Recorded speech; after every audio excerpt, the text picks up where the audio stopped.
Meanwhile, it's time for us to find out exactly what's happening on the ground and for us to update once again with Sergei Sivkach, who is Executive Director at UkraineInvest.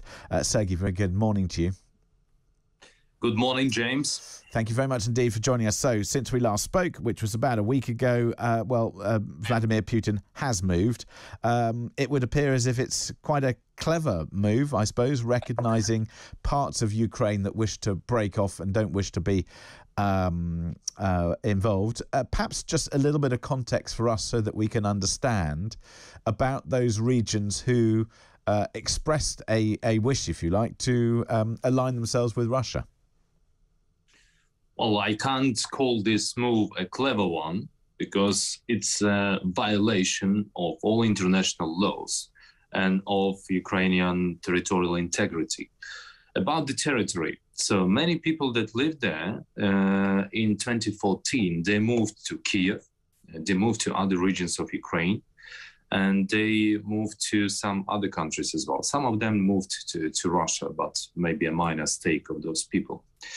And people that are still there, mostly those who are in need, so they cannot go anywhere, to be honest, and some Russian-supported forces. So the territories are heavily under control, where even till now under Russia. So the territories were recognized as Russia as independent states, but I do not think that that is the final aim or target of the Russian Federation or Russian president. I think his aim is to use this as as a foundation for some other further actions against Ukraine. So when you look at the reactions from the West, so you see the comments from Joe Biden, you see the sanctions from the European Union, from Germany, from the UK, is it enough? I don't think so. We are very happy to see that support. We're very happy to see that those sanctions are flowing. We see that people that are close to the president of Russia are being affected, specifically by sanctions from United Kingdom. But let's look at the history. Russia was under sanctions for the last 8 years, and we can see that their international reserves are at the highest at the moment. So unless there will be sanctions on gas and energy supplies from Russia, there will be no probably serious effect on that country. And let's remember that 1/3 of the energy supplies, specifically gas supplies in Europe, comes from Russia.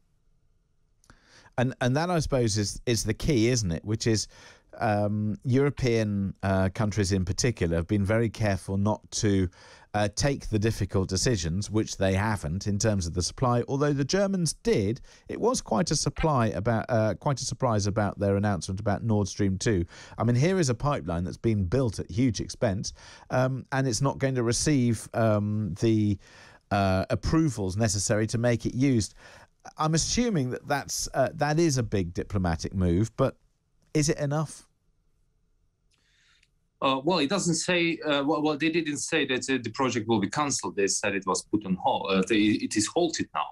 The certification process, and it's a very big step forward. I agree, because German partners there were kind of supportive for this project. We understand that this project would bring them a lot of taxes and would bring them cheaper gas supply. And again, unless we will see some strong sanctions on Russia in terms of energy supplies to Europe and throughout the world, I don't think that there will be enough of action. Also, specifically following yesterday, because yesterday happened the most important thing. The Russians Council of Federation approved use of Russian army abroad. And this is the most aggressive and the most dangerous thing.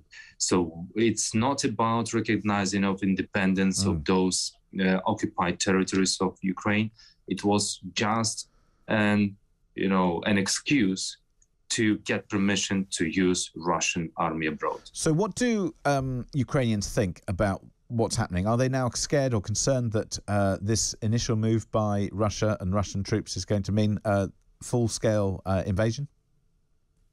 Well, there is no scare in Ukraine. We have seen many people going in Kiev, for example. They lined up, or they lined up to sign to the army forces. We have seen a lot of movement in Ukraine, a resilient movement in Ukraine. So we are not happy to see any foreign army in Ukraine, aggressive army, and we will fight back. You can rest assured. So there will be no repeat of 2014.